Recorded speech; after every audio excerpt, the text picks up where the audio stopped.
It's a secret that would ruin your life if it came out. I could have saved my brother, but instead I let him die. My twin brother Sebastian and I have never been close. In fact, he is the person I hate most. He made my childhood a living hell. My parents didn't help by playing favorites. He would always put down, belittle, and bully me with his friends at school. He would break my stuff, then blame me for it. Growing up, the only people I knew I could rely on were my older sister Jane, my cousin Kai and best friend Isaac, who all knew what an awful person my brother was. Cut to many years later. I was 17. I had just gotten my first girlfriend. She was someone I loved very much. We didn't have fun time because she wanted to wait until her 18th birthday to lose her innocence. Well, it turned out she was lying about lots of things, and one of those things was being loyal. She had been having an affair with my brother behind my back for 5 months. I was crushed. She knew how much I hated my brother and she saw some of the awful things he did to me, but she still cheated on me. Being unfaithful was bad enough, but with him? Things were going to get wicked. I punched Sebastian in the face so hard he lost his left front tooth and broke his nose. According to my parents, I was the one in the wrong here. Rather than be mad at my brother, I was expected to support him and my ex-girlfriend who was now carrying his baby. My brother said he had no intention of being a father, and told my girlfriend to get an abortion. She refused, and skipped town, not wanting anything to do with my brother.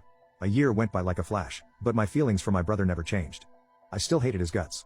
At this point, I was done playing nice with him. I cut contact and didn't speak with him for a while. Around that time, I had gotten back into dating, and had met this wonderful man. He was great, and his name was Daniel. He was deaf, and previously I had happened to learn sign language out of boredom. We started talking and things just seemed to click. We dated, fell in love, and I brought him to Isaac's place since he was the only other person that knew I was bi at the time. They got along great and everything seemed to be looking up. One day, while walking into a cinema holding my boyfriend's hand, I bumped into Sebastian. He asked what I was doing there, and when I told him I was on a date, he laughed. In the middle of the theater, and made some homophobic comments. I told him to go screw himself and we went to go see our movie. When I got home after dropping Daniel off at home, I knew I'd be facing something as soon as I walked in the front door. I saw both my parents on the sofa, my mother crying about how on earth could she have given birth to someone so disgusting. I guess it was too much to hope she was talking about Sebastian, but nope. She was talking about me, saying I'd left a stain on their family name. My father got up to yell at me, and spouted homophobic remarks and slurs at me.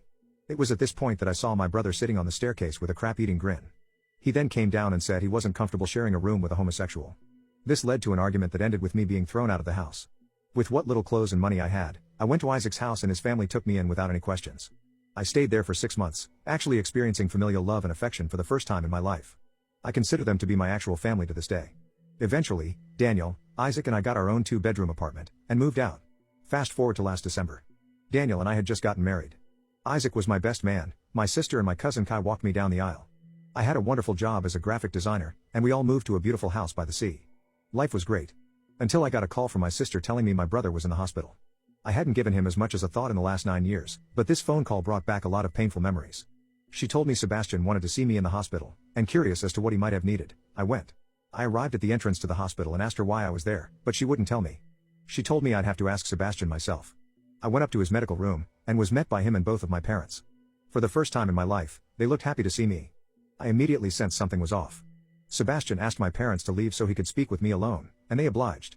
He told me that he was dying from kidney failure and has been for the past few years, but now he didn't have long left. I knew immediately where this was going. He started blabbing about regretting what he had done in the past, at which point I just told him no. He looked confused and asked what I was talking about, and I told him no, I'm not going to donate my kidney to save you. The look on his face was priceless. It was as if I had just taken a dump in his food. He started crying, and had the audacity to try and say he was just messing with me all those years. Excuse me? You were messing with me? For 18 whole years? Really? So when I got kicked out for coming out as bisexual, that was you messing with me? He was speechless. He then called in our parents and told them what was happening. They started yapping that I owed them for my existence, and that it was my duty to help out a family member. I asked them where that duty was when they kicked me out of the house, or where that duty was every time my brother beat me up. Where their duty was to look after their grandchild when Sebastian decided he didn't want to be a father. For all the things he's done to me, this is the universe's way of dishing out karma. I'm not sure why you'd want a bisexual kidney in you anyways. I left the room after that, past my sister, who understood exactly what I had done. It felt as if a huge weight had been lifted off my shoulders.